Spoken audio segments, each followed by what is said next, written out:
everybody. Welcome back once again to the Retro Wrestling Review USWA podcast. I'm your host, Gene Jackson, coming to you as always from the Retro Wrestling Archive here in beautiful Gadsden, Alabama. And of course, we can't go back and review 90s USWA without my co-hosts, the Pod Squad themselves, Josh Briley and Richard Mulliken of P3 Radio. Guys, how are we doing this morning? Better than you. No, that's usually always true, but never more than today. No, I think we're all broken in some way. I think this heat, man, it's got us all beat and whooping. I've got a house that I'm trying to figure out how to, get rid of in a way. So, yeah, we're doing good. We're doing really good. Well, at least it got you out of that house. Come here and talk about some old Memphis wrestling and got Josh out of the sun. And, well, I'm just sitting here with this chair pushing into my kidney, making me want to fucking cry. But we're going to have some fun because this is an interesting show today. But before we get to that, we got to do a couple of plugs here. Make sure you join us July 27th. That's next Sunday at 6 p.m. for a virtual signing with Dangerous Doug Gilbert. He'll be signing copies of the Hot Stuff Eddie Gilbert book. He'll also be signing 8x10s. If you can get your order in now, you can contact me at genejackson95@gmail.com if you got any questions. Otherwise, you can send your payment to @RealDougGilbert on Venmo. And people have been asking about that, so we decided to get one together. And also, over on one of my other shows, our buddy the Spellbinder will be joining me live Thursday, July 31st. It's going to be a live show. We haven't done one of those in a while. And Dale's going to join us. We're going to pick up our interview from where we left off last time. We talked about right up to the point that USWA ended. We're going to pick up from there. And if you want to join us in the comments, you can ask the Spellbinder any questions you would like to ask about his career. So should be fun. I'm looking forward to that. Always a good time talking to our buddy Dale. He looked a little different in that picture at the bottom left. Oh, yeah. That's the doll. Oh, it's coming. It is. He is articulated. I hadn't seen him in a while. Where do you get them shoulder lines? Yeah, he's almost his action figure's getting ready to come out, and he's got some things going on. We're going to talk about that on the show. You're going to be seeing more of the Spellbinder popping up different places. So make sure you join us. That should be a fun show. But all right, guys, this is episode number 62 of the Retro Wrestling Review. And let me tell you, if you folks are tuning in for old school Memphis chaos, backstabbing, tennis racket beatdowns, buddy, you've joined us at the right week, because today is something else as we covered the January 12th, 1991 episode of USWA Championship Wrestling. Holy hell, we're only in the second week and business is starting to pick up. Let's get into it. So, guys, we're going to just we're not going to watch it today. We're going to talk about it and see how things go. Because there's a lot to talk about, and I felt like we'd get bogged down trying to watch and talk and recognize what's happening as we're trying to talk over it. So, Dave Brown opens the show solo once again. No Michael St. John, no Corey Macklin. He doesn't show up till later in the year, but he does show up later in the night. Somebody messaged me to correct me when I said no Corey Macklin. They're like, no, he shows up later in the year. I'm like, well, yeah, but it's it'll be a while before we get there. So, but I expect Michael St. John to turn up just any time now. But anyway, this week, poor Dave's out there all by his lonesome. And before he can even mention the first match on the show today, here comes the star of the USWA himself, Eddie Marlin, has some big news. Eddie Gilbert is gone. He said there was no explanation, no warning. Said Eddie just called up and quit. Said he's done with the USWA, and he said we'll hear more about it later. And I don't know if we even mentioned this last week, guys, but Eddie was the Southern Heavyweight Champion at the time, so that creates a problem or two. But Eddie Marlin, of course, we know how he handles those problems. We're going to have a one-night tournament to crown a new champion this Monday night to Mid-South Coliseum. Boy, in 93, we saw our fair share of tournaments, and we're getting right to it here in 1991, because this Monday night to Mid-South Coliseum, we're going to have a one-night tournament to crown a new Southern Heavyweight Champion. I was kind of looking forward to having Eddie Gilbert around. What do you guys think? Was that the norm for Memphis back in the 90s, it's like your champion just leaves sometimes. Like, because I feel like that's happened a lot already. Well, do you think that it was kind of like the public humiliation type thing where they didn't kind of get creative with it? Eddie just comes out there and he's like, well, I got a phone call earlier and it was Eddie Gilbert. He was quitting USWA and he didn't give me a reason why. Like, usually it was like they would get a little colorful with it or try to create something, but then he just like, well, he called me and he quit. That's probably literally what happened. They're going to get into it later on. That's what he said. But yeah, that's to your point. Yeah, they are just kind of shooting here as far as just now. This is what happened because, from my understanding, Eddie was booking at the time, and we talked about last week, via the Meltzer reports, how he didn't come to last week's show TV, but then he was there Monday night, and he wrestled in the one match, but then he left before the main event. So there was a lot of behind the scenes problems that led into that, and we're going to discuss at the end of the show so that doesn't spoil anything going into today's show because BT's not here for that. At the end, we'll kind of talk about what led to Eddie quitting when we get to the end of the show. So next up, we get a recap of how Stan Lane and Steve Kern, the reunited Fabulous Ones, won the USWA tag team titles from the Memphis Mafia, Dirty Doug Gilbert, and the Dirty White Boy, Tony Anthony. And this clip features Cornette using the tennis racket, double teams, Fargo struts. We get all the hits from the Fabulous Ones right here. What'd you guys think of that? I thought it was interesting whenever you're talking about when they all come out for the promo and then Lawler comes out, right? Not yet. We're not there yet. We're just talking about the clip of them winning the belts. Okay. You didn't take your Adderall this morning. You ain't listening. Well, no. I'm trying to think about we actually got a clip of what you're referring to. Okay. Well, just the video, I mean, it looked like it was a fun deal.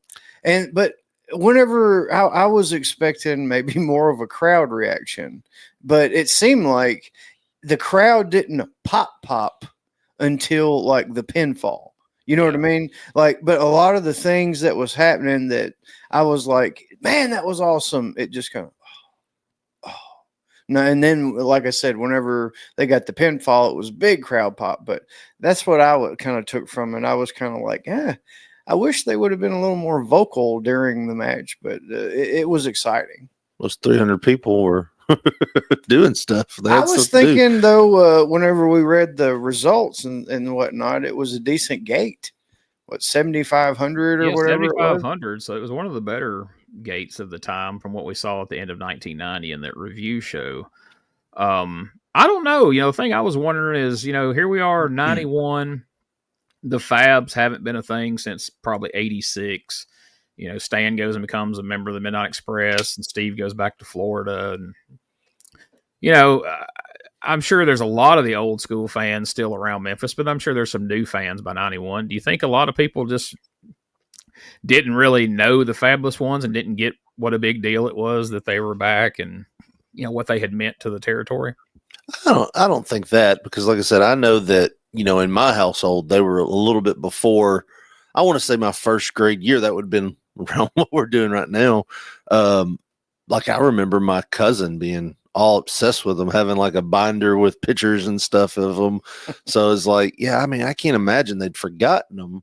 But I just, I don't know.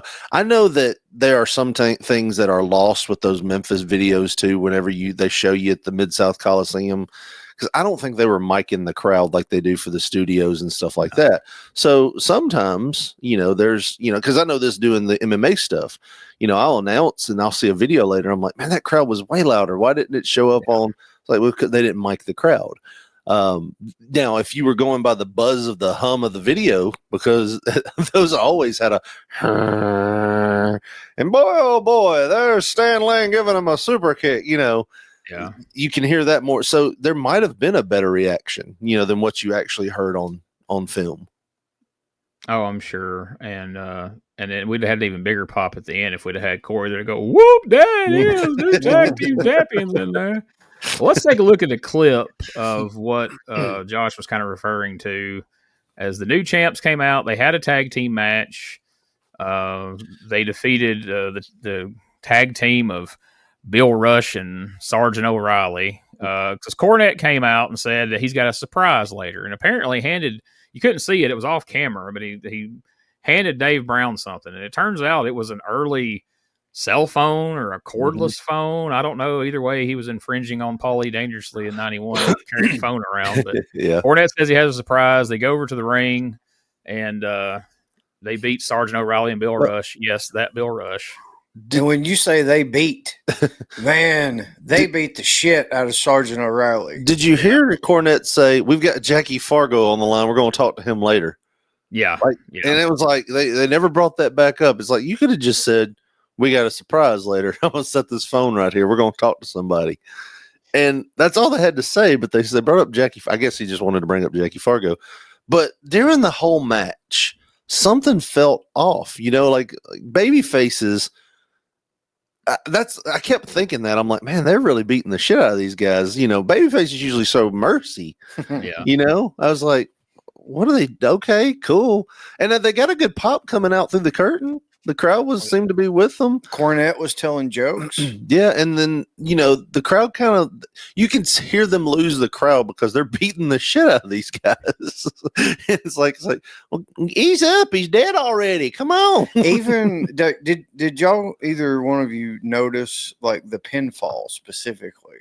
Whenever Steve Kern pinned Sergeant O'Reilly, what he did to Sergeant while he was pinning him? Put his balls right in his face. Well, no. Not only that, Steve Kern took the hand that was closest to Sergeant's armpit, and he got him in an armpit claw and like held it until the pinfall was over. And then when he gets up, he releases. And he was legit clawing the shit out of his armpit while he's pinning him. I was like, good God. There's you're saying they're supposed to be baby faces. So he had an armpit claw and balls in his face. So pleasure and pain. Yeah. That's what you're telling me. You go armpit claw teabag combo there. I'm going to say this. Stan Lane puts his balls in your face. You're going to have some pain not to get hard on TV. Oh, no, it was worse. It was the gator. Bearded gator. Oh, well, never mind. Yeah, I caught that where Dave referred to him as Gator a couple of times there. It hurt a lot worse, and it was way more rugged. Well, you make a good point there. So let's take a look at this promo here, and we'll see where that was headed. Congratulations, Jimmy. You got him looking good there, King. Hey, looking mighty good, let me tell you. It's just Jerry, Steve. Don't worry about it. Hey, guys. King, it's good to see you again. I just want to say one thing real quick. I'm going to let Stan and Steve talk. I want to say the Fabs are back, and it's great to be back. And, brother, we're going to make sure that we watch Jerry Lawler's back. As a matter of fact, while they talk, I'm going to go over and watch his back right now, make sure nothing happens. Hey, Jimmy Cornette. You know, it is a pleasure to have these guys back in the area. And one thing that's a pleasure to know of is the fact that, as Eddie Marlin said, it looks... Pick him up! Pick him up! Come on, pick him up! What are you doing? Pick him up! There he is! Come on! Get up! Get up, big time, Steve! Get up! Get up! Come on! I don't believe what's happening here. Come on, Cornette. Get over there! Supposed to... Oh.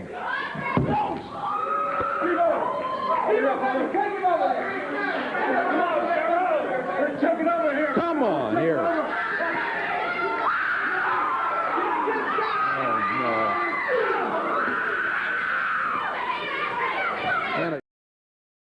Yeah. That is just ridiculous. Since he's not here to say it, we had to have the sound clip. But I was talking to Richard right as you were bringing this back. I said that right there was like a ticket for you being off for 2 months at least. Back at this point, just a few years removed. Like, I don't know. Super Jerry. At least a towel around his neck or something. you know what's funny is when we started 93 in either the first or second episode, they did the angle where I think it was the first episode actually, where the Masters of Terror spike pile drive Dundee on the studio floor, and we thought the same thing. Like, all right, well he's done, and then he comes back out later with the towel neck brace that became a signature of USWA for the year. The warm towel. But to me, this is even more odd that Lawler doesn't end up selling this any longer than he does, because it's his move. He's the pile driver guy. He's the one that's been trying to convince us for a lifetime that the pile driver is the most lethal thing in the world. That these guys give him a spike one on the concrete tile, whatever, and we're not going to see the last of him today. But they got a great reaction when Cornette said, it's good for the Fabs to be back. They got a huge pop from the crowd. It's like, wow, they're even popping for Cornette. And then, of course, the turn worked, because these women were shrieking and screaming bloody murder over there after they pile drive Lawler on the floor. So I would say it was a successful turn. That racket shot, man. Oh my God. It sounded like a gunshot. And I was telling Josh, Jerry probably complained about that for weeks in the back. Can't bend my neck right. It wasn't because I slept wrong. It's because Cornette hit me with that tennis racket in the back 3 weeks ago.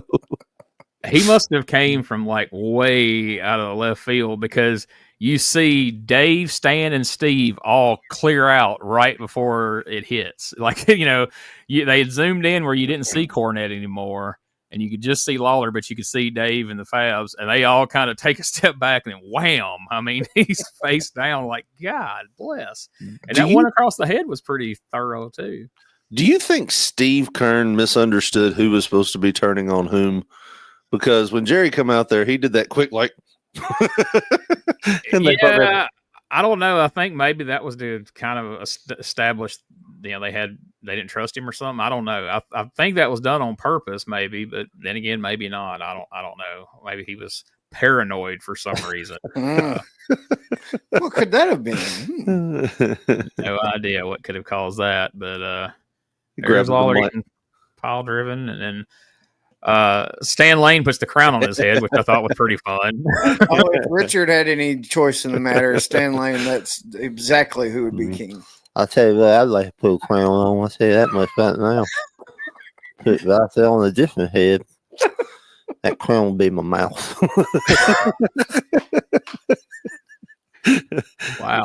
Meemaw returns with a vengeance here. Goodness. She loved a good-looking man. Stan Lane was a good-looking man. So Cornette goes on to cut one of the great Memphis promos that we've heard since doing the retro review here. And he says, "You think we came back to help you, Lawler? We came back for that $50,000 bounty. And Eddie Gilbert's already gone because we ran him off. Now it's your turn, King." So Eddie Marlin said, Eddie called earlier and abruptly quit. But Stan Lane goes on to tell the story that he goes in the dressing room and tells him, we can do this the easy way or the hard way. Either you can get the fuck out of here and nothing happens to you, or, we're going to take you out. But either way, we're getting that bounty. So Eddie leaves. So, I think they're burying Eddie in both, by having Eddie Marlin come out and go, well, he just quit. And then by Stan Lane saying, yeah, we told that pussy to get out of town and he left. I think they were all so pretty salty about how that ended, and they were, throwing some dirt on him on the way out. I was sitting there going, when I heard this, I was like, oh, so I guess Doug's not here anymore, because they came out and they were like, we told that no good pussy Eddie. And you're like, whoa, okay, well, Doug's not here apparently. This is the new heel tag team. Well, I mean, come on, it's the man with educated feet telling you this shit. Like, he didn't, right? Well, I can assume, because I assumed exactly what you did. As soon as they said that, I was like, oh, so Doug's gone. Tony Anthony's probably gone. I'm sure Sam Lowe's gone. And spoiler, I'll play BT here. Doug and Tony Anthony show back up here later in the show. And I thought, well, at the very least, I bet he was throwing some shit around back here in the back when they come through. Hey, what are you talking about anyway? That's probably close to a... Yeah. Which I don't know. This is 91. Doug might have been in that headspace yet to be the one to go. I don't know.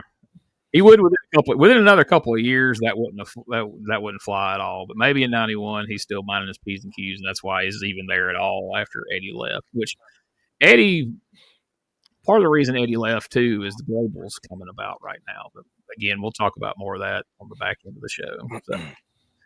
So we go from a shocking betrayal of Jerry Lawler by the Fabulous Ones to classic Downtown Bruno shenanigans. Downtown Bruno is now managing Terry Garvin, claiming Garvin is a master technician of wrestling, and on commentary he puts over Garvin like he's freaking Luthez, and mentions that he's going to be the future Southern Heavyweight Champion.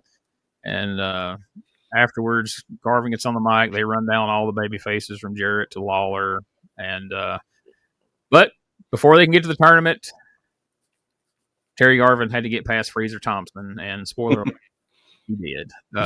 Well, he should have, I thought. Did that not feel a little bit long for your typical Memphis squash match? Yes. And that was one of the things about this show that bothered me. It was like the fact that some of this matches, like even the Fabulous Ones match, went a little long. It's like, like I said, I've already done it from The Simpsons. Stop, he's dead already. But that's the way you felt on these first two matches. It's like, come on, guys. I mean, I like wrestling, but like if it's not competitive and I'm just watching you do moves, what's the deal with that? Oh, now we're seeing Mr. Garvin pointing his finger and stuff. Yeah, there's a look at. That's when he was out there. Did y'all see that? He was 600 pounds. I beat him. Like, he actually said, and I beat him to death, Dave, was exactly. I always loved Terry Garvin, man. Just like his promo style was just everywhere. It would have been funny if he would have walked up. Dave, what does me and diabetes have in common? We're both kicking Freezer Thompson's ass. But I will say, I don't necessarily like this version as much of Terry Garvin. I liked Terrence the Beauty Garvin or Beauty and the Beast, like, because that gimmick he is fucking flawless at. Like, he is extremely good at that. The half and half, that androgynous character. Yeah, because this feels like we're halfway stuck between Terrence Garvin and Terry Sims that you'd see in Global, a time later. We're doing the gimmick, but we're not really doing the gimmick. We're just kind of half-assing it. This is where you need that clip. I ain't gay no more. I like women's. Sorry. Yep. No, you're good. So Eddie Marlin comes back out and says Lawler has picked Bill Dundee to be his partner against the Fabulous Ones in an added match this week. So we already know we got a Southern Heavyweight title tournament. Now we're adding a tag team grudge match with Superstar coming back in to team with Lawler. So it feels like we're stacking the card here after, maybe a couple of weeks of not really drawing what we wanted to. And we're trying to see if we can't get something going, because I don't know, it almost feels like overkill. Like, I don't know, it feels like you almost could have done the tournament as the focus of this week's show and maybe have the Fabs turn on Lawler at some point during the tournament or something and build to that match next week. But we're doubling down to try to get people there this Monday night. Not that there's anything wrong with that. It just, I don't know, it feels like when there's a tournament and then you start adding more matches, as a fan, if I'm having to get up the next day, probably not as a kid because I wouldn't give a shit, but just feel like, oh my God, we're going to be there all night. It's going to be a freaking tournament. And now we're adding more matches to that. Like, I don't know, man.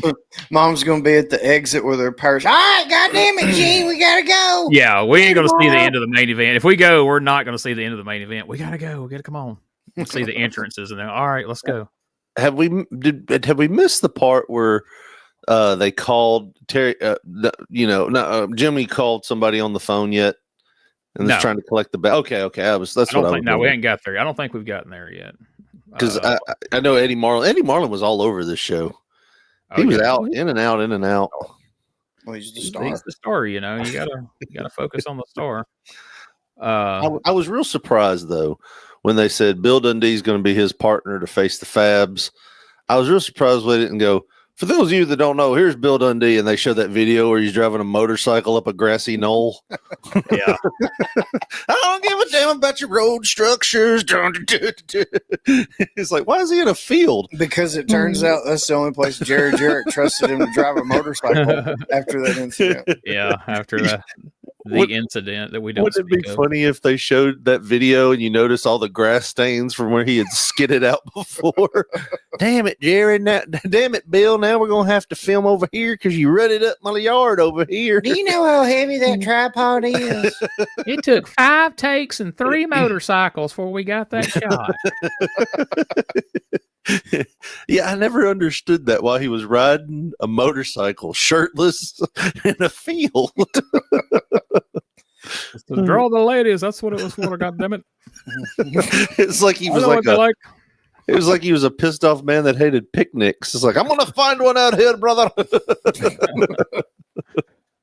So, as we mentioned a minute ago, now we go to a promo from Doug Gilbert and the Dirty White Boy, along with Downtown Bruno. And like I said, I was shocked to see Doug was still around, and but he's here and he's with Bruno. They've still got.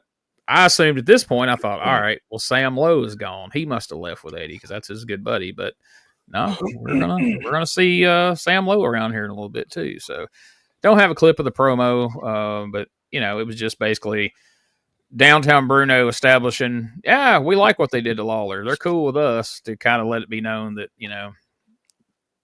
we give the approval of them turning heel. We're not going to be at odds with them, at least not yet anyway. So from there, let's take a quick podcast commercial break. And when we come back, guess who's going to be on the show, guys? Uncle Danny. We return.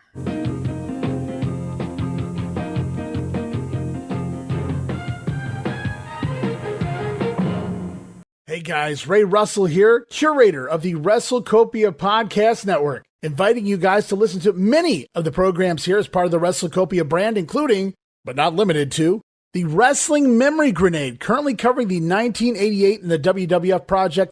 You can also listen to the Regional Wrestling Podcast, where we talk the territories. You can also listen to the Wrestling Stoop with the legend himself, Bob Roop. But that's not all. You can also check out the Puro Wrestling Academy with the professor of Puroresu, Mr. Dan Ginnity. Dan and I go back in time and cover the history of Japanese professional wrestling in the English language. And you can listen to all of those shows and more, all part of the WrestleCopia Podcast Network, located over at WrestleCopia.com. That's WrestleCopia.com, and anywhere your podcast streaming needs are met. So if you're looking to support that next up-and-coming podcast brand, please consider making it WrestleCopia.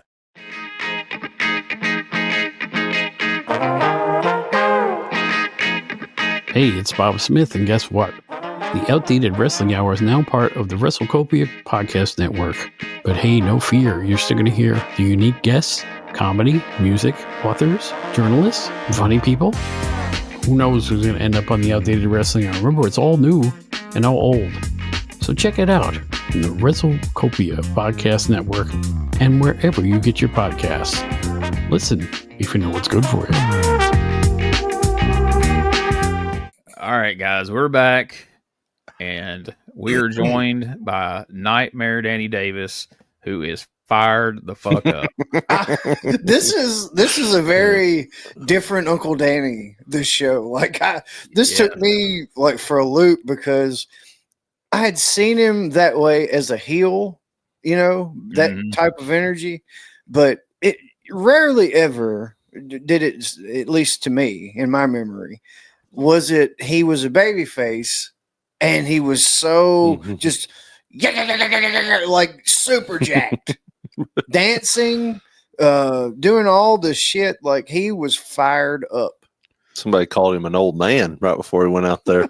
You would think so. So, as we pointed out in the past, before this, in the end of 1990, they kind of did an angle where Joey Maggs, this youngster coming into the company, was kind of the protege of Uncle Danny. And so Uncle Danny mentors him. They tag. I think they may have even had the tag belts at one point, but I know they definitely tagged up for a bit. And then Joey Maggs turns on Uncle Danny, he joins the Memphis Mafia and becomes Joseph Magliano. And this week, he's getting a rematch with Joseph Magliano, but it's a Lumberjack strap match on Monday, and that means the Lumberjacks with the straps are going to be the fans. That's right. Actual audience members with leather straps. No way this can go wrong. Did I tell you guys the time I had that? I witnessed that when I was in wrestling. I think you briefly mentioned it during like a match, but it was a watch along. So like you kind of said it, but then things get moving. You didn't really get to give details. I don't remember what promotion it was for. It was like early 2000s, 2002. Oh, no. I was in 2004, maybe. We were at this promotion and there was this guy running a show. And right before the show, he was like, we're going to do this strap match thing to where the fans have the straps and Lumberjack. They're the Lumberjacks, and whoever gets out of the ring, they're going to be able to hit them with it. And they're going to charge money to give them a strap. But except we don't have straps. We got these hydraulic hoses. So the baby face thinking, this is when you think you're more over than what you are. Because everybody's going to know I'm the baby face. Don't hit me, right? He was the booker. He was the booker too. And he was like, this is a good way. We're going to get Earl back in the ring, and he's going to get whipped, whatever. The first part of the match, they were working this gimmick to where you throw the baby face out. He don't get hit. He goes back in. Somehow he goes to throw the baby face out again. He turns it, throws the heel out, and the heel gets whipped. He's running back into the ring. Except what they did was they threw the baby face out, and this one fat kid, because he was on the other side, so there was a ring here, and all I could see was the other side of the ring, like his upper body. He just runs over, hand over head, just wham, wham. And his mom yells at him. He looks, and he's what I think now has blood on it, just dripping down. I paid for this hose. I'm just trying to get you money's worth, Mama. And he stops, and the guy rolls in, and he's got all this black because it wasn't new hydraulic hose. We just used the one that's off of the old forklift. But I just remember that he got his ass whipped so hard with that hydraulic hose. He didn't think he was going to get hit at all. And he's got all these whelps on him now because a fat kid saw him. He was like, I'm doing it. He just happened to fall at his feet because he wouldn't have ran over there. He's like, oh, here he is. So that's all I was thinking when they said the fans are going to have the straps. And me and Neil did a tag match against Kenny and Jimmy Valiant one time at a fire department up in Hickory Flat, Mississippi. And we get there, we take the booking from Kenny, and we get there, and he's like, "Hey, I got all my biker buddies here, so we're going to make this a lumberjack strap match. So all my biker buddies are going to be around the ring with belts." I'm like, I didn't agree to this shit. What are you talking? I'm not letting your biker buddies beat the hell out of me with a belt. Oh, they'll take it easy on you. I was like, shit. So Neil went out a couple of times and took some stride. I did not go out one time. I did not trust any of them dudes. Yeah, and, they laid into Neil pretty damn good. So you might want to keep your ass in the ring, Neil. That would be funny if they had that stipulation and no one used it. Everybody's like, I'm holding the tag rope. I'm right here. Handsome Jimmy grabbed me by the back of the head and said, "Let me throw you out to the straps." And I said, "No." I reached over and raked his eyes. He's like, "Okay, baby, okay." Let me put my thumb in your ass. Okay, that's fine. It's not a strap. He did that thing where he throws you out. Go outside. You hold on to the second rope and roll to the apron. You're like, "Nope, I'm here." Yeah, I mean, so I'm at the time I'm probably about 375. Handsome Jimmy is about 120, age-wise and weight-wise. And he just puts his hand on the back of my head like, "Let me throw you out to the straps." I'm like, no, because number one, I'm not getting strapped. But number two, how absurd is this going to look when this little guy grabs this huge fat guy and just taps him by the back of the head and just tosses me out of the ring? Like, no. I'll sell all your other silly shit. He rode me around the ring like a horse and smacked my ass and put my thumb up my butt and kissed me. I took every Jimmy Valiant spot, but I did not get whipped to the belt. Neil got that little piece of business there, but Anyway, Uncle Danny's promo is just classic Memphis here, and he's hyping up the fans to give them all the reasons why they should hate this son of a bitch that he's going to be wrestling. And then after he gets them hyped up, gets the heat at a fever pitch, then he's going to hand him a fucking weapon and go, "Here, beat the hell out of him." He's like a preacher promising salvation if salvation is getting to whip some guy's ass for everything. So Joey Mag shows up mid promo and he looks legitimately concerned. He says the fans will kill him, and Uncle Danny says, "Good." It's a good retort. Yeah, this shot right here of him pointing at him, I think it's about the time he said that. And he's like, "Good, I hope they do." The way he sold this, I really think he found out about this right there. Yeah, that's why I kind of got lost in the story there, but that's kind of why I mentioned that about the Lumberjack thing we were in, because we didn't know it. Like, we got booked 6 weeks ahead of time, and we didn't hear about that till we were getting dressed. Like, oh yeah, by the way, you see all them biker guys out there? We're going to give them straps. That's my buddies, and it's going to be a lumberjack strap match. I'm like, what? So I'm sure like Joey Maggs is watching the monitor, and he's like, "It's going to be a lumberjack strap match with the fans." And Joey Maggs is like, "What the fuck?" I'm going out there right now to address this. But yeah, so to me, this whole segment is just classic Memphis wrestling to me. Like when I think about, not the big, you can think about the big angles, Lawler and Savage and Kaufman and all this kind of shit. But like, this is the kind of stuff I loved week to week on Memphis wrestling. A fired up babyface like Danny Davis and a shit heel who's been fucking him over for weeks. And now we've got a stipulation. Like, you got to come Monday night because he's fixing to get his. And this motherfucker knows it. Look at his face right now. He's literally almost crying. And, if you're a Danny Davis fan, or if you just like hitting people with straps, of course you're going to try to be down there Monday night and win the raffle or whatever they're going to do to pick the people who get to have the strap. So I don't know. This segment really stood out to me. But for these past 2 weeks, like you said, Josh, it's a different Uncle Danny Davis than what we saw in '93. He is he's in rare form on these promos right here. It's like he found Josh in his shit. It's like, I think that's what it was. He was like, "I got a picture of my nephew wearing Eric Embry's tights, wearing my global belt. I'm fired up. I gotta move out." Well, yeah, it was a fun time in life when Granny's room or front room was the home base. good stuff. Yeah, he was. And I just want to say too, like, it was interesting because I used to see Joey Maggs come over to my granny's with him, like when they would be passing through, like he legit was riding and everything with Joe, or Joey was riding with him in his Camaro. But I remember walking in one day, going into the kitchen, and Joey's like standing by the buffet or whatever, the buffet bar thing, and Island. Sure. Granny called it the buffet, but I remember just being like, "Whoa!" and literally, as this time was like, no more Joey Maggs at Granny's. Like, they even stopped doing it, riding and such. Like, they were really pissed off at each other. Yeah, Cody Michaels started coming over there. I got a new friend. It's you know how everybody has that moment in life where they're like, "I had to move back home. It's kind of like rock bottom. Now I got a fat nephew going through my shit." That's why he's all hyped up. He's like, "You know what?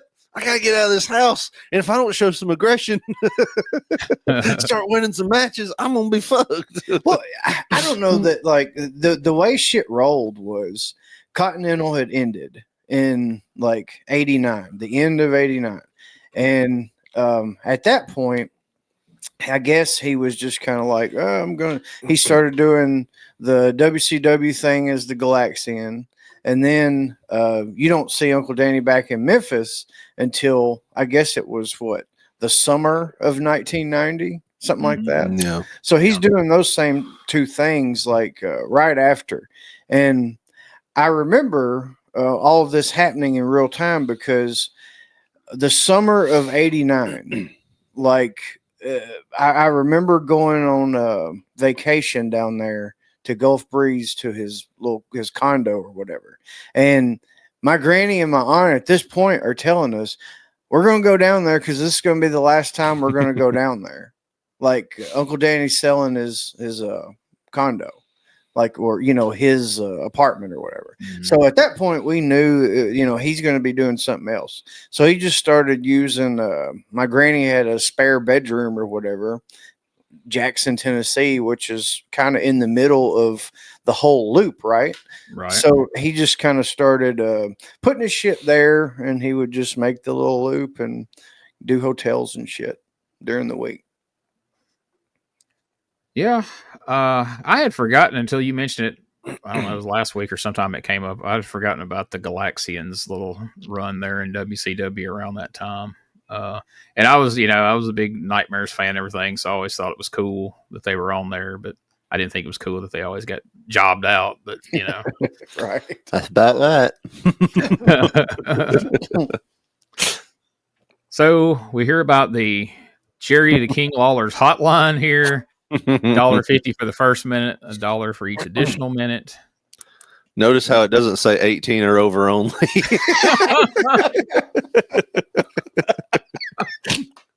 That's the first thing that stood out to me. Kids none of that parents get permission. Yeah, there was never a mention of kids ask parents permission. I'll say that. What in the world could he be telling us here in 1991 on a hotline? How many times do you think the message says, "Hey, wait, before you go, press this to find out about this," like keeping you hooked? Keep you hooked. I'm sure. Stay on the line. I'm going to tell you what's going to happen next week. How are you driving idiot crazy? Press 1. And then we get what felt like almost a visit from an old friend. This Jeff Jarrett video that we had so much fun with in '93. I didn't realize, I knew that it was recycled, but I didn't realize it was recycled from this far back. That shot of him with the flag blended into the background's tremendous. The golden boy, Jeff Jarrett, all American, not part American. He's not half American. Goddammit, he is all American all day long. So I was watching the show last night in the living room, like preparing for today, because like I said, I usually wait till the night before so it's semi-fresh or whatever. My wife, she's sitting next to me, she's playing Candy Crush or whatever the hell, and sometimes I see her commenting or hear her commenting or something on whatever she kind of gets drawn into. She watches this video. And about halfway through, because she won't really like vocalize very much unless it's outlandish or something. Yeah. Bert Prentice always gets a comment. I love it. But dude, she just, like I said, about halfway through, she said, "This video is fucking ridiculous." And I just started laughing my ass off because I remembered our conversation about the video from '93. And then you said in a text, just, "Hey, this video comes up again." Ha ha ha. Oh my God. It just got all over me. It was ridiculous. Josh is like, now I have to get a divorce because she's a communist. Dude, it's just, ooh. But as much as we talked about that video in '93 about they give the kid the ball, Jeff gives the kid the ball and he misses terribly, and they kept it in. Yeah. I didn't realize that kid had 2 years of humiliation with that shot, but he's like, "I'm a senior in high school now. Why are they still showing that?" They showed that video again the other night. Damn, why do they keep showing that? I just don't understand like what it was they were trying to accomplish with the video, because it seemed more like he was running for office than it would be like a wrestling oriented video. Kind of seemed like he was doing what is that stuff that they give you, the judge gives you when you screw up? Community service. Community service, yeah. Kind of seemed like he was doing community service. I just want everybody in Tennessee to understand you need to wear your seatbelt. I mean, yeah, that is what it feels like. But at the end with it saying all American, I mean, we're trying to, I guess, establish he's this all American boy, so to speak, unlike the Rougeau brothers. But the imagery is what is weird. Like, what was the fucking spaceship taking off? Like, there's a spaceship, and he stands in front of a fountain. I get the flag behind him. Like, okay, that I got it. That makes sense. And then it's like, well, what's more American than helping little black kids play basketball and shit? Like, just. And what always gets me, just like with the Fabulous Ones videos, is for all these weird things that we're still pondering, 30-something years later. Somebody sat down and made notes like, here, all right, Jerry wants a video of Jeff, and we want to establish him as the golden boy and Mr. All-American. What are some things that we can go shoot and then put together that would deliver that message? Well, let's get him in front of a fountain. Let's get him out here with some black children trying to play basketball. Let's get a couple shots with his dog, because that's really American, right? Having a dog. Then, we'll have him standing in front of, like, random American monuments. And then we got to show a rocket ship taking off. That's definitely got to be part of it. It's like, what were you thinking? Like, why are these the things that came to mind? It's so weird. They use so much B-roll in this that if they would have showed this at night when I was a kid, I would have thought TV was going off for the night. Man, that's an old thing, isn't it? It is. The younger viewers and listeners won't understand that was it midnight or 1 o'clock? I guess it's depending on what. Yeah, I think the weekend. Yeah. They would play the national anthem with a lot of weird B-roll stuff, like Richard mentioned, and TV would just go off. It would just be fun, the snowy screen the rest of the night, and it wouldn't come back until the next morning. It was like, unless there was a weather situation. Yeah, but it was basically like letting you know, like, all right, go to bed, asshole. We're done. You don't need to still be up. It was the TV station turning the lights off. They're signing off. That was the sign off, and we'll be back in the morning for Ag Day. No infomercials to watch throughout the night. No Jerry Springer reruns or Urkel. It was just go to bed, motherfucker. You need to work tomorrow. And some people will be thinking like, so there were no Girls Gone Wild infomercials at all? Nope, not one. I can imagine though if they put a loop of that Jeff Jarrett video on, people like, yeah, I think it's time for bed. I think I'm gonna take a permanent nap after watching that. Now, don't get us wrong, girls were going wild back then. They just weren't documenting it on tape and selling the videos online. But they're really going wild at somebody's house in the territory. But we won't mention that. No, not this week anyway. So I don't know. I may have. We may be talking about this out of place because now that you mentioned it, for some reason I'm not seeing it in my notes. So let's go ahead and talk about it now. The Cornette thing with the phone. Like you said, he mentioned they were going to call Jackie Fargo. I think the reason he mentioned the Jackie Fargo thing was kind of a misdirection because it's like, hey, we're getting ready to call Jackie Fargo. Well, if Jackie Fargo is involved, he ain't going to sign off on no turning on Jerry Lawler heel turn fuckery. So I think that was just kind of a misdirection of like, here's a phone. We got to call we're going to call Jackie Fargo, make sure everything's cool.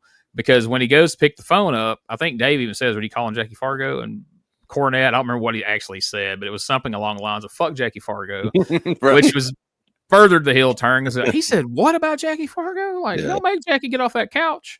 No pants wearing son of a bitch. If Jackie has to get off that couch, put his pants on, it's going to be hell for you. So he gets on the cell phone and he makes a phone call to Terry. And he says it's done. They've taken out Eddie Gilbert. They've taken out Jerry Lawler. And apparently, and we didn't really get to cover this last week because it kind of happened before last week's episode. So there had been a bounty put out on Jerry Lawler. And they assumed and they insinuated that Eddie Gilbert had put the bounty on Jerry Lawler. Then all of a sudden, there's a bounty on Eddie Gilbert. And so Doug and them insinuated that Lawler had in turn put the bounty on Eddie Gilbert.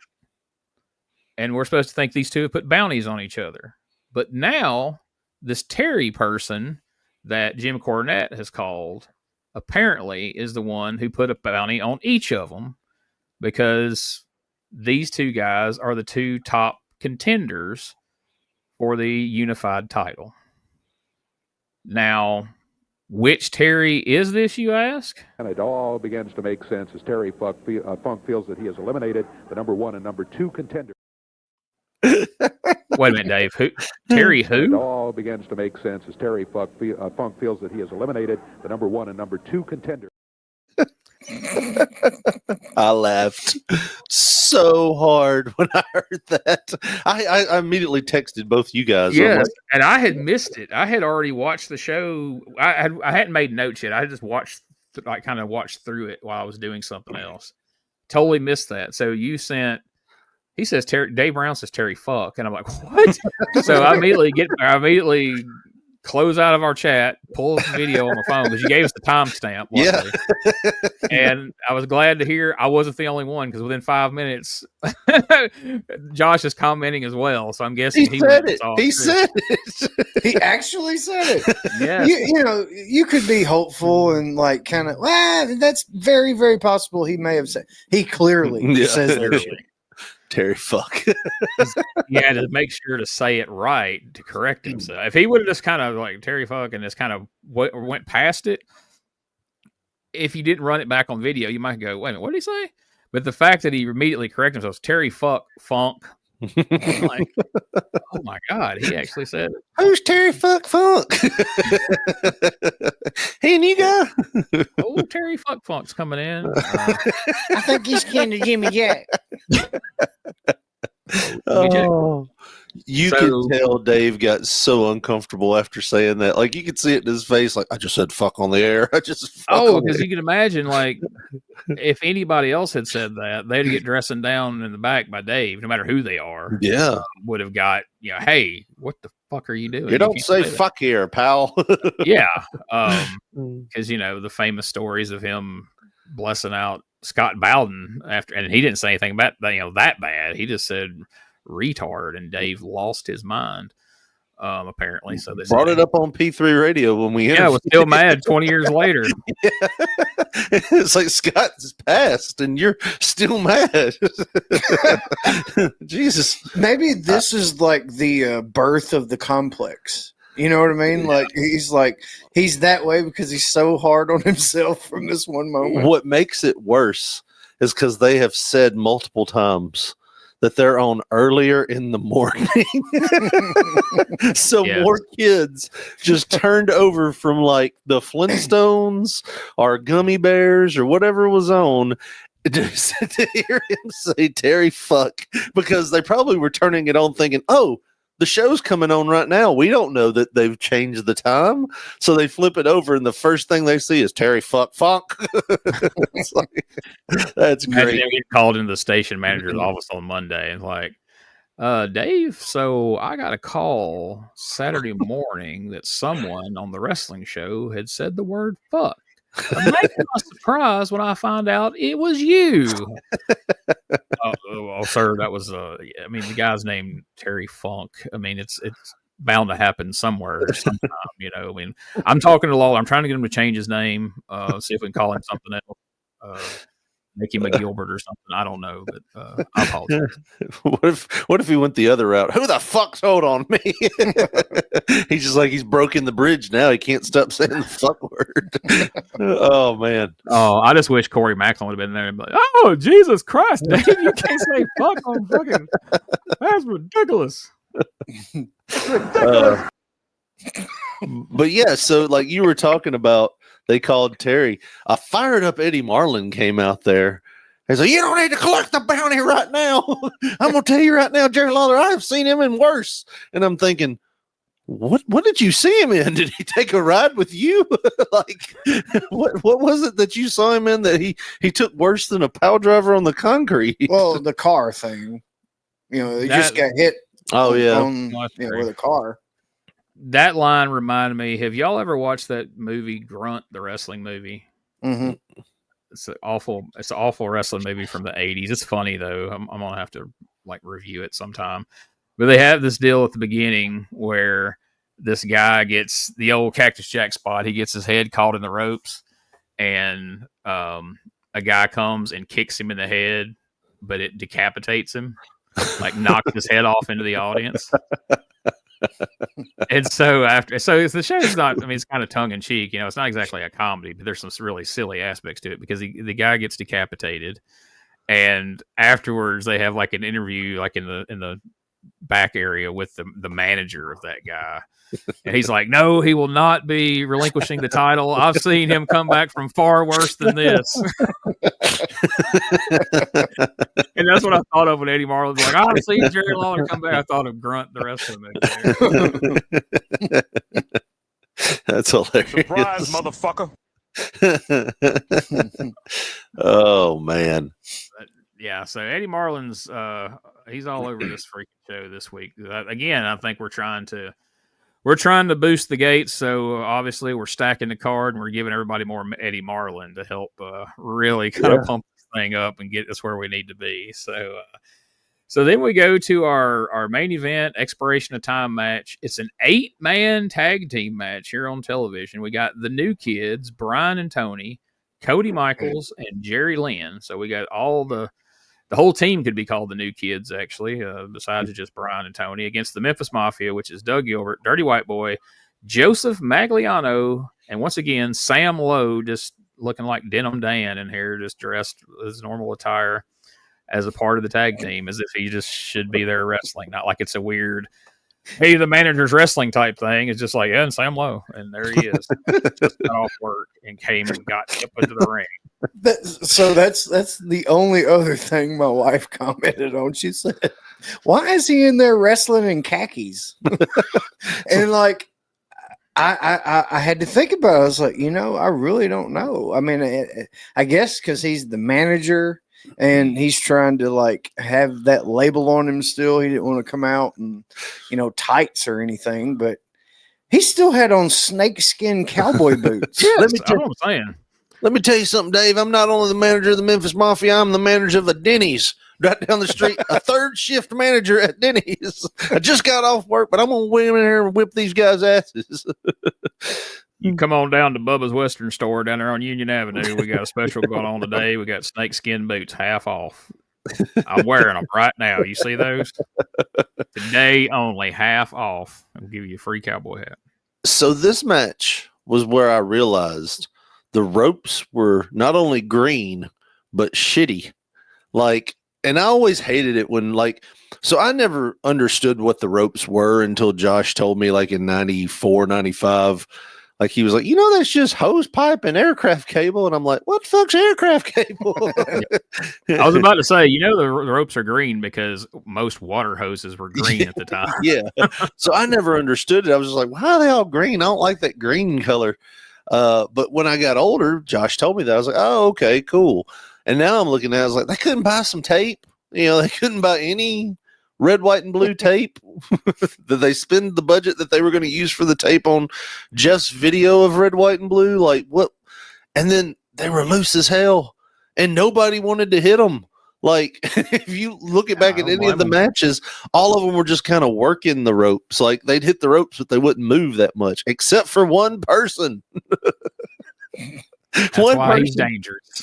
One person had the balls to hit him, and it was like a spider web when he hit him. He hit him and almost gets caught up in him and have to run off of him.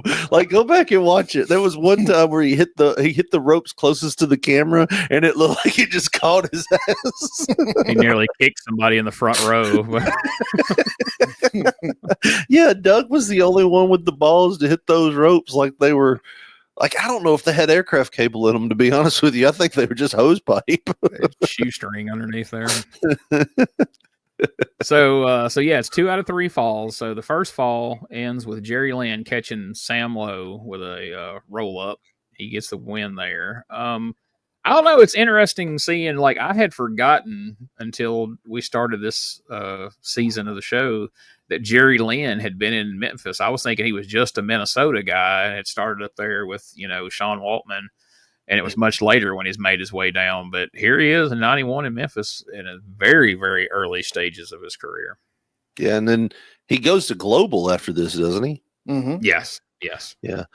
He had a good look to him back then, Do you think the only thing that really kind of, because everybody knows who Jerry Lynn is. He's a great worker and everything, but he never seemed to hit that next level. You know what I mean? Like an Eddie Gilbert would, or somebody like that. Like they never hit that next level. Do you think that was because, his size? Size and lack of personality. Yeah. I mean, he had no personality to speak of on the microphone at all. And there wasn't as much of a premium put on ring work back then. Nobody was like, oh man, he can do all these cool moves, just like he's generic blonde guy number. I mean, as we go through the years here in USWA, I mean, you look at how many guys have that exact look, the long blonde hair, or in their 20s type baby face. And there was nothing at this point to make him stand out for many of those guys, unfortunately. And they would have killed for really established one. Yeah, they would have killed for him in '93. I know that much. Oh God, yeah. Imagine like him and Mike Anthony as a tag team in '93 instead of Jeff Gaylord. At least you'd have some good matches anyway. I don't know if they would have. Certainly, their promos wouldn't have set the world on fire. Mr. Lynn, partner Jerry Lynn, same hair. And Jerry's got that Minnesota accent. Oh boy, that would have been a nightmare on the mic. Oh, yeah. Coming to the Coliseum, yeah. Second fall, the Mafia steals it and gets the win in the second fall. A lot of shenanigans in that fall. Bruno's involved, and that's the funny thing too is we talk about Sam Lowe's in there dressed like a manager. He's a manager, but they've also got Downtown Bruno. So we've got double managers with the Memphis Mafia right now. Everything is managed well. Yeah, like at this point.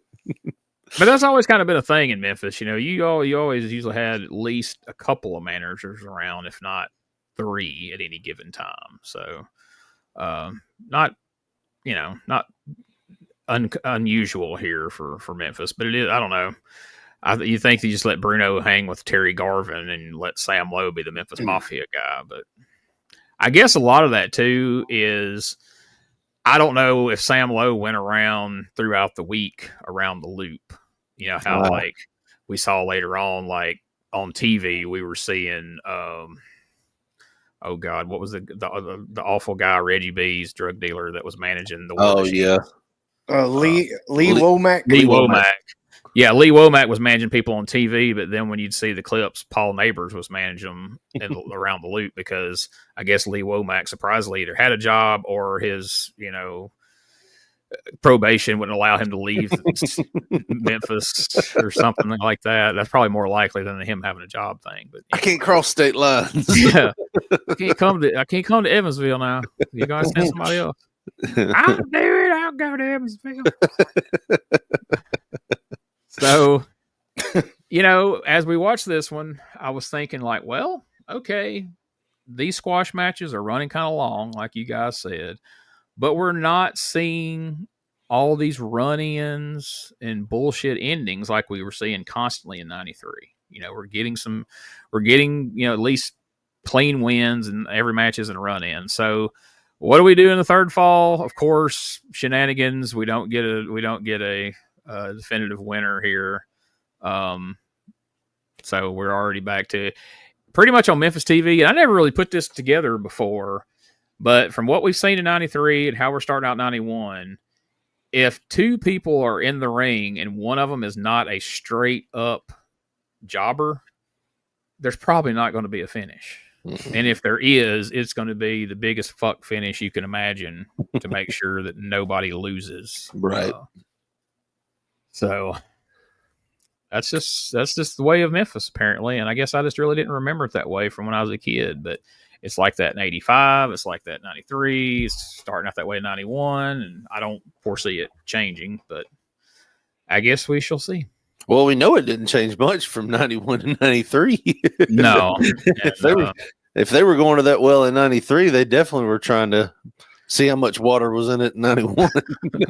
But when you see, like, just, before the match begins, it's like we've talked about it recently in recent wrestling or whatever, where you got the odd man out to where, he even took the first pin. Like, you figure Sam Lowe is there to take those falls. That way these young guys can, get over strong right before TV goes off. And Doug and Tony don't have to take anything because they got the fucking bullshit with the Fabs the week before on Monday. So, I figured it was a slam dunk. Yeah, and why not let the baby faces go over, but say the first fall, you catch the heels cheating.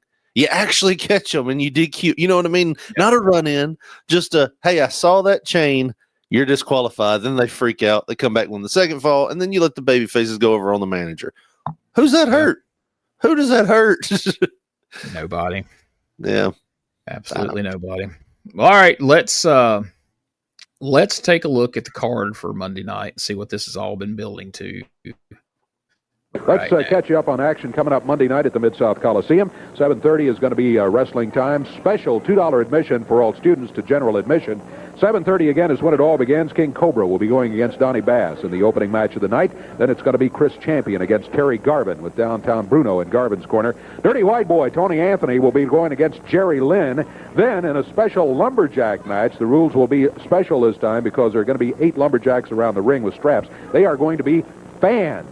Danny Davis against Joseph Magliano. Danny Davis very happy about that. He is pretty well convinced that most of the fans are going to take it upon themselves to make sure that it's Joseph Magliano who does not run away from Danny Davis in this particular match. Primetime Brian Lee will be in. Downtown Bruno will be in his corner. He will be going against Cody Michaels. Then a one-night tournament to crown a new Southern Heavyweight Champion. Eddie Marlin made the announcement at the beginning of the program today that he had received a call from Hot Stuff Eddie Gilbert. Eddie Gilbert had said, I am out of here. I am not going to wrestle in the USWA anymore. I'm leaving right now, and that is it. Well, we got the explanation from the Fabulous Ones how they threatened Eddie Gilbert, and he left. They then claimed that they collected that bounty, too. So at any rate, Eddie Gilbert is gone. The belt then is subject to a new champion, and this one-night tournament Monday night will crown a new Southern Heavyweight Champion. There will be 11 matches in all. The only first-round pairing that I know about, Jeff Jarrett, was scheduled against Doug Gilbert.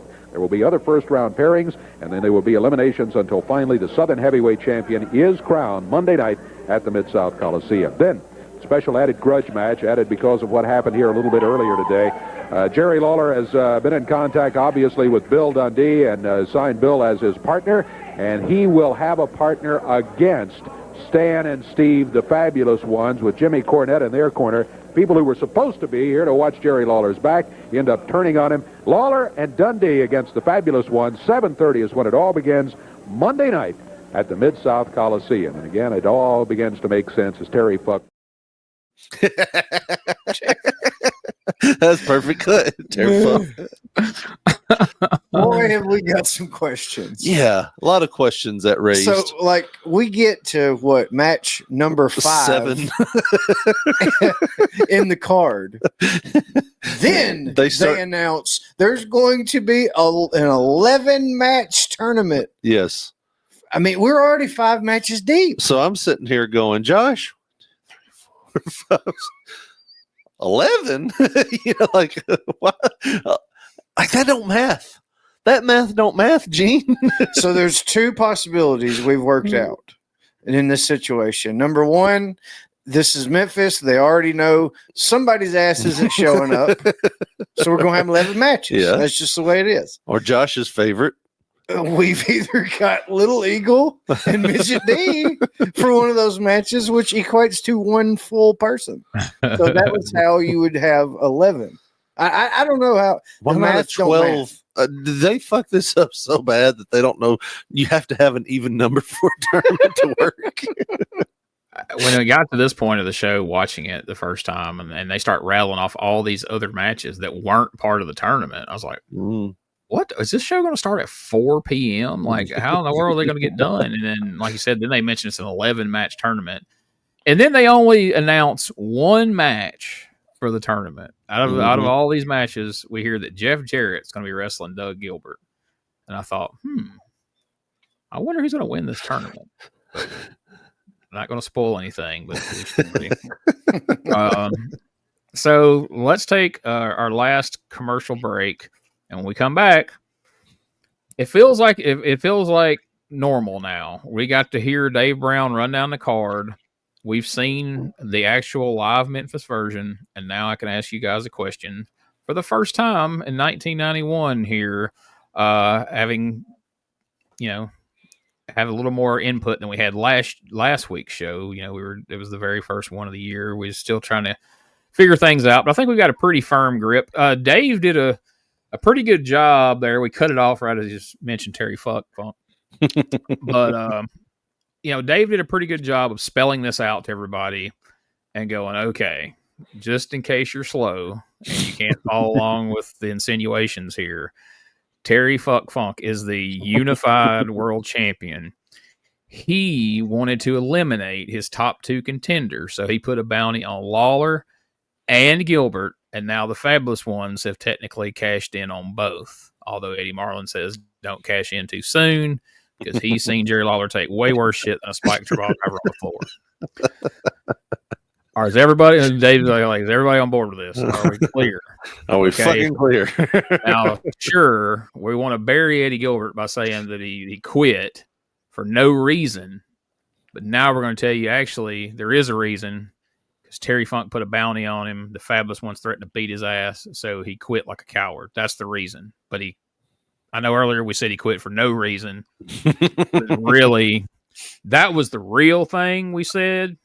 But now for the story, I know y'all understand all this, but for the story, the reason is because Jim Cornette and the Midnight Express were going to beat him up, so he quit.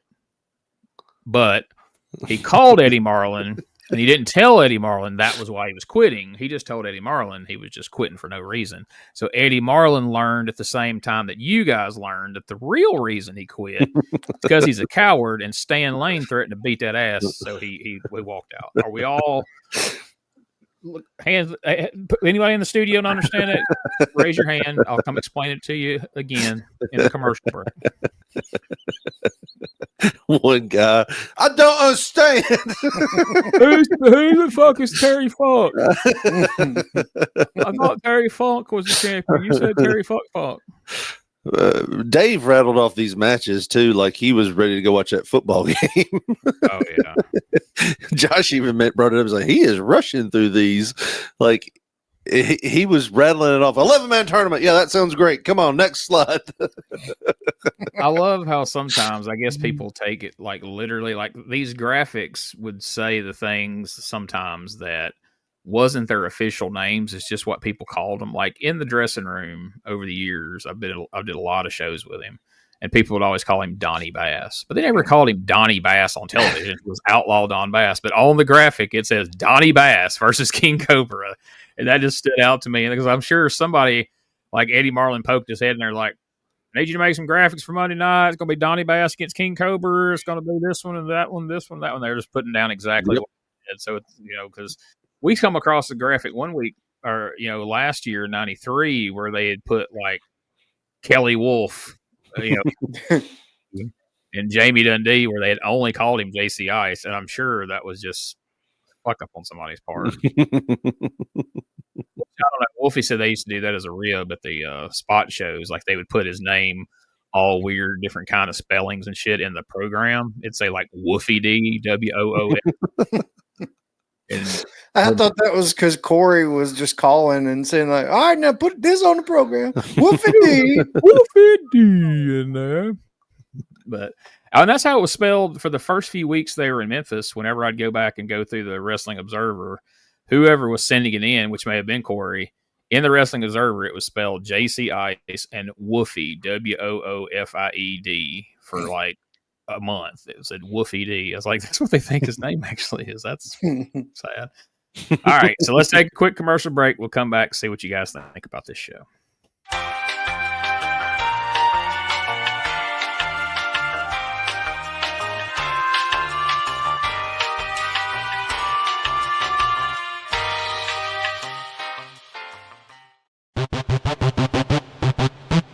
Ladies and gentlemen, welcome to Give Me Back My Pro Wrestling, the podcast that's based on the old school but can still help you find the good stuff from today. Jimmy Street and the Plastic Sheik, Jared, are the undisputed tag team champions of the wrestling podcast world. From thought-provoking topics to superstar interviews to action figure expertise. This team does it all. And all they ask is, give me back my pro wrestling.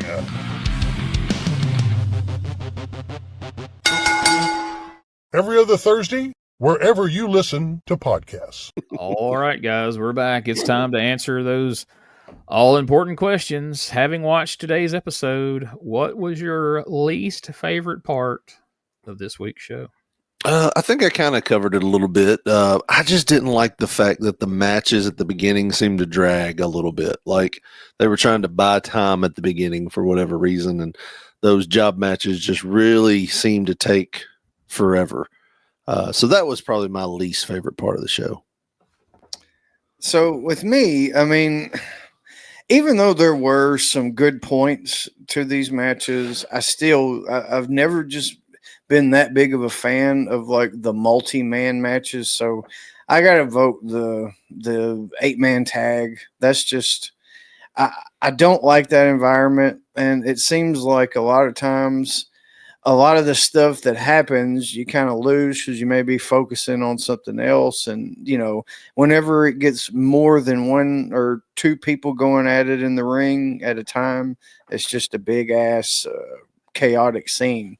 And I think that, you know, as many wrestlers that were there that Saturday morning, you figure they could have structured it a little differently or something. And shoehorned something else in there other than, let's just throw all these some bitches in here for 3 matches in a row, you know? Yeah. Well, I think they could have took both of you guys' gripes, split that 8-man tag match into 2 different matches, and it would have made the other matches shorter, and it would have broke up that tag match, and it would have fixed both issues. Right. To your point, though, Josh, Dave actually brought up your same gripe, basically in saying that TD still wasn't going to be able to handle this shit. Did y'all hear that? When he was like, yeah, when you get 8 men in there, you got to have, you know, I don't know if TD is going to be up for the task. It's like, what the fuck? This referee's new. He can barely handle 2 people. This is going to be a complete cluster. This is going to be a cluster funk in here right now. Got it right that time. Yeah, it was kind of like he was saying that, you know, it was like, boy, Jesus, is this going to be bad? Yeah, that's how I took that as well. I was like, all right, Dave's going ahead and saying he has no hope for this fucking match, and he's hanging it on TD still, but really he's just saying this is going to be a clusterfuck in general. Kind of like when you're at work and you know something's going to be wrong, and you're like, that's going to be fucked up. I can see that failing, and then you see a guy die by a forklift. You're like, I knew it. I fucking knew it. I told him he was blind. I fucking told him. They going to say he's forklift certified. He didn't even drive here. Got out of the fucking car with a cane. His mama brings him to work every day. You know he ain't forklift certified. You ever seen him when he don't take his medicine? So that was Dave. The opposite end of that spectrum, what was your most favorite part of today's show? I really, really did enjoy the Fabulous One's turn, because I honestly, I know it sounds stupid. I had all these clues, but I really didn't think that it was coming. I had a few moments where I'm like, well, they're not going to do that. You know, like I couldn't remember the Fabs being bad. Like I said, that in my head, I didn't have cable at this time, so I didn't see any of this. Like I didn't remember the Fabs being bad guys. They were just, in my mind, they were always good guys. Could be wrong, but just in my mind, that's what they were. So when they turned on Jerry, I was like, oh, you know, okay, cool. That I didn't see that coming. I should have. I felt stupid. I felt like the guy killing a guy at work with the forklift. Like I was blind to it. The one thing I did catch out of that, though, and I'm sorry to detour, like Steve Kerr, when he got on the mic, he basically said, Jerry, I know you would have expected it out of these 2 assholes, but not me, right? Ha ha. It's like, but all of it, like, I was like, oh, this is pretty cool. This is going to set up a nice little feud, and I was excited for it. And he then explained why there was a logical reason Lawler should have suspected it was him. Yeah. Was what was funny to me. But you don't know me. You know me. Like that old AEW. I remember what you did to me months ago, and I've been pissed ever since, son bitch. And yeah, the Fabs were heels like in AWA and some other and down in Florida, but I don't think they were ever heels in Memphis. So that's a good point. Josh? Yeah. the Fabs turn, man. Like, I knew that it was coming. I remembered, like, this is how they go and all that. But like Richard said, I didn't remember it was this specific show. So it legit got me. And God, you don't ever get to see Lawler get assaulted like that usually. And Cornette, I don't know if he knew his time was short there or Lawler owed him from a payoff from like 83. But yeah, we had talked about it a little bit, but that racket shot, it looked like it had something in it. It wasn't just like a dummy racket. He knocked the absolute shit out of Lawler. It was like it was his last interaction with Lawler he'd ever have. And I remember rewinding it because I was like, did he? I couldn't understand how it made that loud of a pop if he was trying to protect him a little bit. And bam! It was just all the way like he was chopping wood. It was great. I can imagine in the back he was like, "Well, if the motherfucker's gonna break my jaw anyways, I might as well just lay him out." He had a thing about that. I did like a lot of times they foreshadow a lot of this shit, and you kind of see it coming. And, there's some arguing and you build to that. But this was none of that. Like, Lawler didn't get 4 words out of his mouth when Jim Cornette cracked him with the racket. But moments before that, we're glad to be back and we're here to watch Lawler's back. And, Stan and Steve are all into it. You really don't see it coming. I mean, if you know from history, yes. But I'm sure live on TV that morning watching it, you never suspected that was about to happen. And like you said, that crack of that tennis racket across his back, you're like, holy shit. Then the shot to the head was pretty good too. And then of course you follow that with a spike pile driver.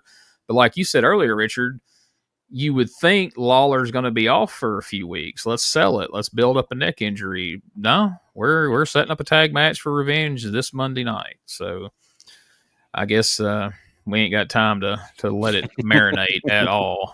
And we'll talk a little bit more once we run down the card. A little more about that angle and how it came to be. But if this was 1991, would you be inspired to buy a ticket to go to Monday night show based on the card that Dave just laid out? Yes, for 2 reasons. One, I want to see somebody get hit in the dick with a strap. Like, I feel like that's going to happen. Like, fans don't know where they're just going to be swinging. Joey Maggs is going to get hit in the butt. He's going to have like little leather whelps on his balls. That's what's going to happen. I want to see that. And I want to see how they're going to work this 11-match tournament. I'm going to be sitting out in the rail counting like I'm at Baskin Robbins and the 31 flavors. I'm going to say, hey, that's 10 matches. You owe me 1 more. And they're going, we didn't math it right. So I can't wait to see how they're going to do that. Plus, I've got sick days. I can call in Tuesday because I'm going to be out till midnight. But that's fine. I want to see how they do this. I'm showing up just on the off chance because at this point in time, I'm 8 years old and I am just fully invested in this shit. And if I know that there is a small chance that I might get to be one of those lumberjacks and take out my rage on Joey Maggs, dude, I would have been there with bells on. I'd be like, Mom, you might even get to hit him. Come on, we got to go. You need to whip your Uncle Danny's ass. You remember when he clogged the toilet up that time when he was here? Here's your chance. He said it because he's always eating that Italian beef. It's sad that we both went there. I went there mentally. It was like, our Beamish plumbing can't handle that Italian diet. All right. So January 14th, 1991 at the Mid-South Coliseum. We don't have an attendance figure at all, not a gate or a number of people. But opening match, Terry Garvin beat Chris Champion. King Cobra beat Don Bass. Dirty White Boy Tony Anthony beat Jerry Lynn. Jeff Jarrett beat Dirty Doug Gilbert. Nightmare Danny Davis beat Joseph Magliano. Primetime Brian Lee beat Cody Michaels. And then Dirty White Boy beat King Cobra. Jeff Jarrett beat Terry Garvin. Brian Lee beat Danny Davis. So what they didn't tell you is a lot of these matches they were plugging were part of the tournament, but they didn't present them on TV as part of the tournament. So there's that. Jeff Jarrett beat Dirty White Boy Tony Anthony, and in the finals, Jeff Jarrett beat Primetime Brian Lee to win the vacant USWA Southern Heavyweight title. It's almost like they knew Jeff Jarrett was going to win since he was one of 2 people they actually promoted to be in this tournament. Did they have 11 matches there? Let me see here. That's a good question, right? Like, because we want them to be accurate. 2, 3, 4, 5, 6, 7, 8, 9, 10, 11. That's 11 Holy matches shit. exactly. They made it work. Yep. How? I don't know, because there were no buys. There were no. Yeah. So, how? Yeah. Okay. Maybe I'm wrong. I would have to draw out a bracket and see how that comes out. Because, I mean, if you got an even number of people, then you would have an odd number of matches in that last match when you come down to the last 2 to have the one. So, and in the main event, the USWA Tag Team Champions, the Fabulous Ones, with Jim Cornette, beat Jerry the King Lawler and Superstar Bill Dundee. So you would think that after that Gypsies on Parade video, dude, that I didn't get to even talk about this. Yeah. That is, I mean, that or maybe one other video. That's like my favorite wrestling like hype video. I remember. Oh my God, dude. I absolutely love it. Like a sad Bill Dundee getting his ass kicked by the Moondogs and going to hotels. Him putting his shit in slamming his bag in the back of the car. God damn it. Like a gypsy on parade, brother. Putting all these miles on this Cadillac, brother. Don't even have my face on the side of it. Right. Wish they could have remade that video once he got the Lincoln with his picture on the side. I wish they would have put angrily. Instead of him driving his car, headed in the motorcycle in the field, and then them cutting to Eddie Marlin going, "Where's Bill at? He's not here. I think he got lost again in that field. He's probably face down in that field, Eddie. Send neighbors out there to find him." Out there playing on that motorcycle again. But yeah, the gypsies on. Are we allowed to say like we have this conversation on P3 before? Is gypsies a slur? I don't know. I think they've tried to say it is, but you know, the gripe was like now, you know, Tyson Fury, the Gypsy King, like he's not going to stop saying it. He's not going to stop saying it. So yeah, but Mike Tyson could call himself the N-word king, and don't mean we can say it. You know, what was that Richard Pryor album? Go ahead, tell me. That is one of my favorite roast jokes of all time. I don't even remember whose roast it was. It was either the Charlie Sheen one or Donald Trump. And Mike Tyson's on the dais, and Anthony Jeselnik goes, "Mike Tyson, what can we say about him that hasn't already been the title of a Richard Pryor album?" And nobody sells it except for I can't think of that guy's name. Is a black comedian. He's passed away. Patrice O'Neal. Yeah. Patrice O'Neal's like, "Oh, that was good. I got it. He's like, too many white people. And then Jeselnik follows it up with, "Yeah, you know something you never hear, Patrice? Too few black people. You never hear that." Jeez. I don't know how we got off on that, but anyway. But gypsy, yeah, I don't know. That's how we got there. We could be slurring a lot of people here. I don't even know what a gypsy is. I just know Borat used to use that term sometimes. So. Apparently, it's Bill Dundee in a Cadillac. Yes, on parade. Well, that's it for this week's show. So let's get the plugs in so we can wrap this thing up. So, of course, you guys are getting ready to record P3 Radio. Do you have anything in store for us today we can look forward to, or is this going to be another one of those flying by the seat of your pants, call it in the ring type situations? We've got a few things there. You know, we got clips. We've got a lot of clips to get to. We've got so much lined up to talk about, but how much of it will we actually get to? Yeah, that's debatable. Probably not a lot. Probably just be conversation. Gotcha. Well, either way, it's going to be fun. It always is. Make sure you check it out. P3 Radio. Also, check out our friend Brian Trammell over at stspod.club. Check out all the great podcasts he has going over there. Also, check out the other podcast at WrestleCopia.com. Our friend Ray Russell has tons of great wrestling content you can find there at WrestleCopia. Make sure you check it out. And for all things related to this podcast, you can go to USWApodcast.com. You can find all the different social media, find the merch store, all kinds of good stuff over there. And for Dangerous Conversations with Doug Gilbert and Tommy Rich, you can check out DougGilbertPodcast.com. Links to all their social media and everything to do with the show there. Check out my friends at EPW Wrestling. You can find out everything you need for EPW Wrestling at EPWWrestlingMS.com. And last but not least, check out the Retro Wrestling Archive channel on YouTube. We're now up well over 3,000 videos. We're rocking on towards like 4,000 videos over there. You can find all the back episodes of P3 Radio, all the podcasts that I do and have done in the past. There's just tons of content over there. Some of it quite good. And make sure you subscribe, rate, and review the show to keep people getting it suggested to them where they can find it and they can come join us. And last but not least, sure would appreciate it if you would check out me and Doug's book about Hot Stuff Eddie Gilbert, the Uncrowned King of Professional Wrestling. You can find it at Books A Million. You can find it on Amazon. You can find it on barnesandnoble.com. Any respectable bookseller seems to have it. And coming up soon, me and Wolfie D are doing our best to wrap up his book, A Tale of Two Wolves, the Wolfie D story, and that one should be a very, very interesting read. I've enjoyed working on that with him. Wolfie has an interesting story, guys.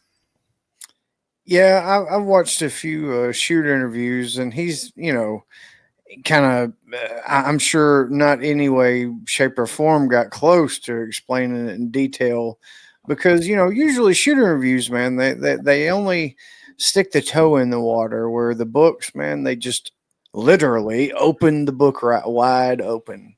I can't wait. Yeah, because they want to tell a person's entire life story in a 2-hour time span on these shoot interviews. So you touch on everything, but yet you don't dig down into anything really a lot of times. So, so yeah, this book goes deep into the details of Wolfie's life, and he's definitely lived a very interesting one indeed. So anything else before we take it home for the week, guys? Before we go, I just want to point out, I had a coworker come up to me this week, and he was asking me, he said, "Hey, did you hear that they're going to be having close to here?" And he goes, he's just like, "Fuck it, midget wrestling." I was like, "Yeah, that's pretty cool." So he knows I used to wrestle and stuff. So he thinks that's pretty cool. And he will come up to me every once in a while and say that. And I go, "Yeah, that's cool." And I said, "We had one at one time."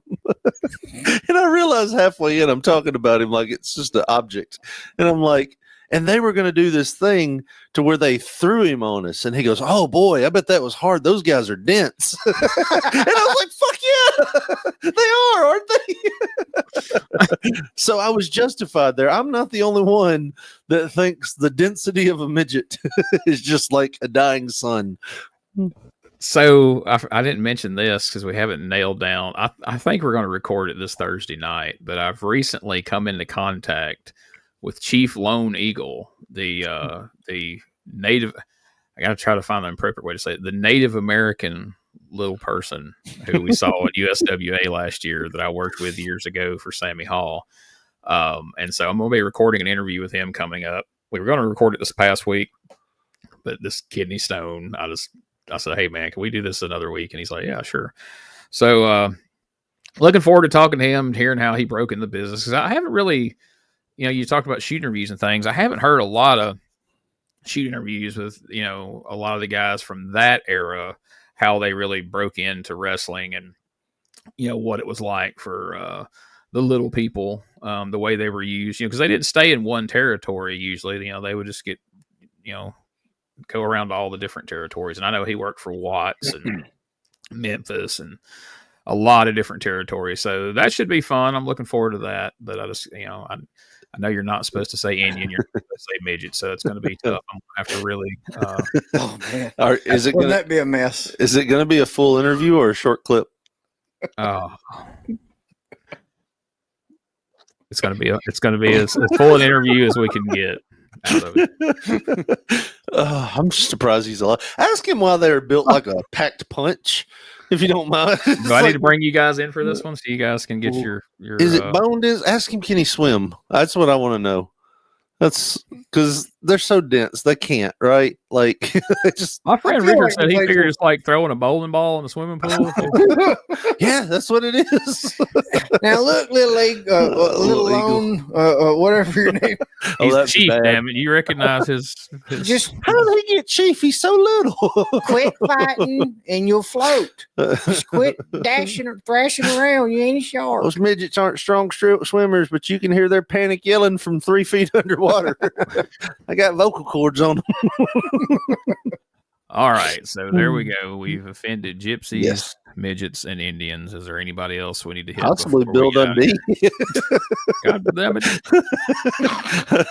I'm a midget gypsy on parade, you son of a bitch. Hyped up on Quaaludes that whole time, brother.